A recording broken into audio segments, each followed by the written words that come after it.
अस्सलाम वालेकुम। मैं ਤੁਹਾਡਾ ਆਪਣਾ ਰਾਣਾ ਸ਼ਾਹਿਦ ਲਤੀਫ। ਇਸ ਵਕਤ ਅਸੀਂ ਮੌਜੂਦ ਹੈਗੇ ਹਾਂ ਦਰਬਾਰ ਵਾਰਿਸ ਸ਼ਾਹ ਤੇ ਇਹ ਵਾਰਿਸ ਸ਼ਾਹ ਸਾਹਿਬ ਦਾ ਦਰਬਾਰ ਬਿਲਕੁਲ ਕੈਮਰਾਮੈਨ ਦਿਖਾ ਸਕੇ ਤੇ ਤੁਹਾਡੀ ਸਾਡੀ ਸਾਹਮਣੇ ਤੁਹਾਨੂੰ ਨਜ਼ਰ ਆਏਗਾ ਦਰਬਾਰ ਵਾਰਿਸ ਸ਼ਾਹ ਤੇ ਇਸ ਵਕਤ ਅਸੀਂ ਇੱਥੇ ਦਰਬਾਰ ਵਾਰਿਸ ਸ਼ਾਹ ਤੇ ਇੱਕ ਲਾਇਬ੍ਰੇਰੀ ਹੈ ਜਿੱਥੇ ਕਿ ਕੁਝ ਚੀਜ਼ਾਂ ਪਈਆਂ ਔਰ ਤੁਹਾਨੂੰ ਹੁਣ ਅਸੀਂ ਨਾ ਉਹਦੇ ਬਾਰੇ ਮਾਲੂਮਾਤ ਜਿਹੜੀ ਹੈ ਨਾ ਉਹਦੇ ਤੇ ਦਿੰਦੇ ਹੈਗੇ ਆ। ਆਜੋ ਜੀ ਜੀ ਜੂ ਹੀ ਅਸੀਂ ਇੱਥੇ ਦਾਖਲ ਹੋਈ ਅੰਦਰ ਲਾਇਬ੍ਰੇਰੀ ਦੇ ਅੰਦਰ ਤੇ ਸਭ ਤੋਂ ਪਹਿਲੇ ਸਾਨੂੰ ਇਹ ਨਜ਼ਰ ਆਏਗਾ ਵਾਰਿਸ ਸ਼ਾਹ ਸਾਹਿਬ ਦੇ ਹੱਥ ਦਾ ਲਿਖਿਆ ਹੋਇਆ ਜਿਹੜਾ ਨਾ ਕਲਮੀ ਨੁਸਖਾ। ਠੀਕ ਹੈ, ਇਹ ਨੀਚੇ ਲਿਖਿਆ ਵੀ ਹੋਇਆ ਕਿ 1980 ਚ ਇਹ ਜਿਹੜਾ ਪੰਜਾਬ ਵਾਰਿਸ ਸ਼ਾਹ ਮੈਮੋਰੀਅਲ ਕਮੇਟੀ ਨੇ ਨਾ ਨੂਰ ਮੁਹੰਮਦ ਹਜਾਮ ਹੈ ਜਿਹੜਾ ਕਿ ਚੂਨੀਆਂ ਦਾ ਰਹਿਸ਼ੀ ਸੀ ਜਿਹਦੇ ਕੋਲੋਂ ਇਹ ਖਰੀਦਿਆ ਹੈ। ਚੂँकि ਵਾਰਿਸ ਸ਼ਾਹ ਸਾਹਿਬ ਕੁਛ ਅਰਸਾ ਕਸੂਰ ਰਹੇ ਨੇ ਇਸ ਵਾਸਤੇ ਇਹ ਨੁਸਖਾ ਉੱਥੇ ਇਸ ਬੰਦੇ ਕੋਲੇ ਨੂਰ ਮੁਹੰਮਦ ਹਜਾਮ ਕੋਲੇ ਹੈ ਸੀਗਾ, ਉਹਦੇ ਕੋਲੋਂ ਜਿਹੜਾ ਨਾ ਇਹ ਖਰੀਦ ਕੇ ਤੇ ਲਿਆਂਦਾ ਹੈਗਾ। ਅੱਗੇ ਸਾਡੀ ਰਹਿਤਲ ਨੂੰ ਸਾਡੀ ਬੈਠਕ ਨੂੰ ਜਿਹੜਾ ਹੈਗਾ ਉਹ ਦੱਸਿਆ ਗਿਆ ਹੈਗਾ। ਇਹ ਘੜੌਂਚੀ ਪਾਣੀ ਠੰਡਾ ਕਰਨ ਵਾਸਤੇ, ਇਹ ਨਾਲ ਚਾਟੀ ਹੈਗੀ ਹੈ। ਇਹ ਬੀਬੀਆਂ ਜਦੋਂ ਉਹ ਲੱਸੀ ਬਣਾਉਂਦੀਆਂ ਸਨ ਤਾਂ ਮੱਖਣ ਕੱਢੀਦਾ ਸੀ, ਉਸ ਤੋਂ ਬਾਅਦ ਚਰਖਾ ਆ ਜਾਂਦਾ ਹੈਗਾ। ਠੀਕ ਹੈ, ਉਸ ਦੇ ਪਿੱਛੇ ਵਾਰਿਸ ਸ਼ਾਹ ਸਾਹਿਬ ਦਾ ਇੱਕ ਸ਼ੇਰ। ਅੱਛਾ, ਮੈਂ ਦੱਸਦਾ ਚੱਲਾਂ ਕਿ ਜਿਹੜੇ ਸ਼ੇਰ ਇੱਥੇ ਲਿਖੇ ਹੋਏ ਨੇ ਨਾ ਜਿਹੜੇ ਇਹ ਸਾਡੇ ਇੱਕ ਬੜੇ ਅੱਛੇ ਔਰ ਬੜੇ ਖੂਬਸੂਰਤ ਦੋਸਤ ਨੇ ਮੁਹੰਮਦ ਇਕਬਾਲ ਪ੍ਰਿੰਸ ਸਾਹਿਬ। ਇਹ ਇਕਬਾਲ ਪ੍ਰਿੰਸ ਸਾਹਿਬ ਦੇ ਉਹਨਾਂ ਨੇ ਵਾਰਿਸ ਸ਼ਾਹ ਸਾਹਿਬ ਦਾ ਇੱਕ ਸ਼ੇਰ ਲੈ ਕੇ ਔਰ ਉਹਨੂੰ ਜਿਹੜਾ ਨਾ ਉਹ ਦਿਖਾਉਣ ਦੀ ਕੋਸ਼ਿਸ਼ ਕੀਤੀ ਹੋਈ ਹੈ ਆਰਟ ਦੇ ਜ਼ਰੀਏ। ਵਾਰਿਸ ਸ਼ਾਹ ਇਸ ਖਾਬ ਸਰਾਏ ਅੰਦਰ ਕਈ ਵਾਜੜੇ ਗਏ ਵਜਾ ਮੀਆਂ। ਵਾਰਿਸ ਸ਼ਾਹ ਸਾਹਿਬ ਦੱਸ ਰਹੇ ਨੇ ਕਿ ਇਹ ਜਿਹੜੀ ਦੁਨੀਆ ਹੈਗੀ ਹੈ ਨਾ ਇੱਥੇ ਕਈ ਲੋਕ ਆਏ ਨੇ ਔਰ ਆਪਣਾ ਆਪਣਾ ਜਿਹੜੀ ਉਹ ਗੱਲ ਕਰਕੇ ਤੇ ਉਹ ਟੁਰ ਗਏ ਨੇ। ਠੀਕ ਹੈ, ਉਸ ਤੋਂ ਅੱਗੇ ਜਿਹੜਾ ਹੈਗਾ ਉਹ ਸਾਡਾ ਵਾਸ ਆਇਆ ਵਿੱਚ ਉੱਲੂਆਂ ਦੇ ਉੱਡ ਮਾਰ ਉਡਾਰੀਆਂ ਮੋਰ ਗਏ, ਕਿ ਅਸੀਂ ਜਿਹੜਾ ਨਾ ਇੱਥੇ ਉੱਲੂਆਂ ਦੇ ਵਿੱਚ ਜਿਹੜਾ ਰਹਿਣ ਦੇ ਹੈਗੇ ਆ। ਜਿਹੜਾ ਖੂਬਸੂਰਤ ਪਰਿੰਦਾ ਸੀਗਾ ਨਾ ਜਿਹੜਾ ਮੋਰ, ਉਹ ਉੱਡ ਗਿਆ ਹੈਗਾ ਇੱਥੋਂ। ਅਗਲੇ ਪਾਸੇ ਵਾਰਿਸ ਸ਼ਾਹ ਸਾਹਿਬ ਦਾ ਇੱਕ ਹੋਰ ਸ਼ੇਰ ਹੈ, ਕਈ ਹੁਕਮ ਤੇ ਜ਼ੁਲਮ ਕਮਾ ਚੱਲੇ ਨਾਲ ਕਿਸੇ ਨਾ ਸਾਥ ਲਦਾਇਆ ਹੀ।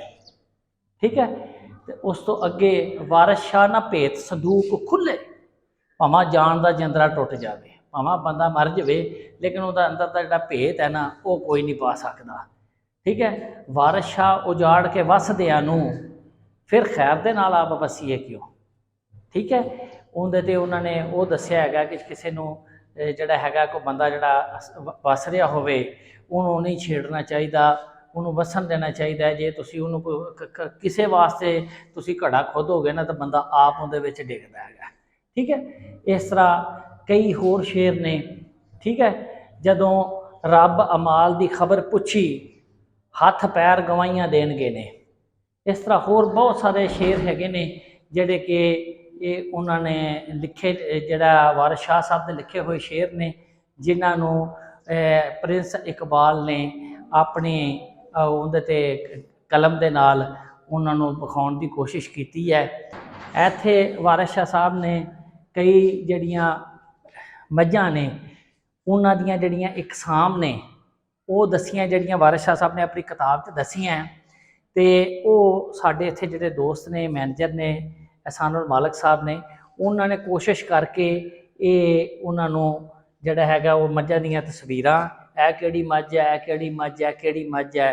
ਠੀਕ ਹੈ, ਇਹ ਉਹਨਾਂ ਨੇ ਤਾਵਨ ਬਾਬਾ ਸਾਦਕ ਪਿੰਡ ਮਰੀਦਕੇ ਤੋਂ ਤੇ ਤਾਵਨ ਮਿਰਜ਼ਾ ਅਫਜ਼ਲ ਬੇਗ ਸ਼ਾਦਰਾ ਤੋਂ ਸਾਡੇ ਇੱਕ ਦੋਸਤ ਨੇ, ਉਹਨਾਂ ਨੇ ਇਹ ਕਾਵਿਸ਼ ਕਰਕੇ ਇਕੱਠਾ ਕੀਤਾ ਹੈਗਾ। ਮੁਖਤਲਿਫ ਸ਼ੋਰਾ ਇਕਰਾਮ ਦੀਆਂ ਜਿਹੜੀਆਂ ਕਿਤਾਬਾਂ ਨੇ ਇੱਥੇ ਲਾਇਬ੍ਰੇਰੀ 'ਚ ਉਹ ਮੌਜੂਦ ਨੇ। ਕਈ ਬੋਲ ਗਏ ਸ਼ਾਖ ਉਮਰ ਦੀ ਤੇ ਇੱਥੇ ਆਲਣਾ ਕਿਸੇ ਨਾ ਪਾਇਆ ਹੀ।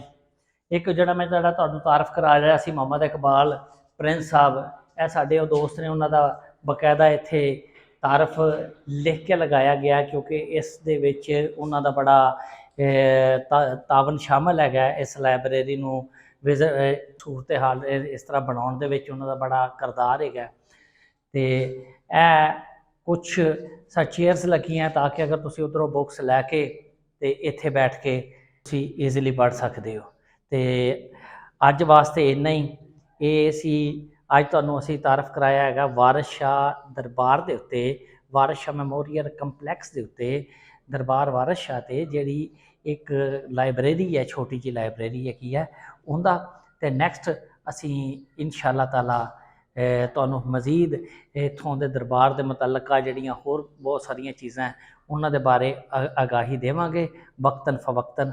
ਉਸ ਵਕਤ ਤੱਕ ਇਜਾਜ਼ਤ, ਅੱਲਾ ਹਾਫਿਜ਼।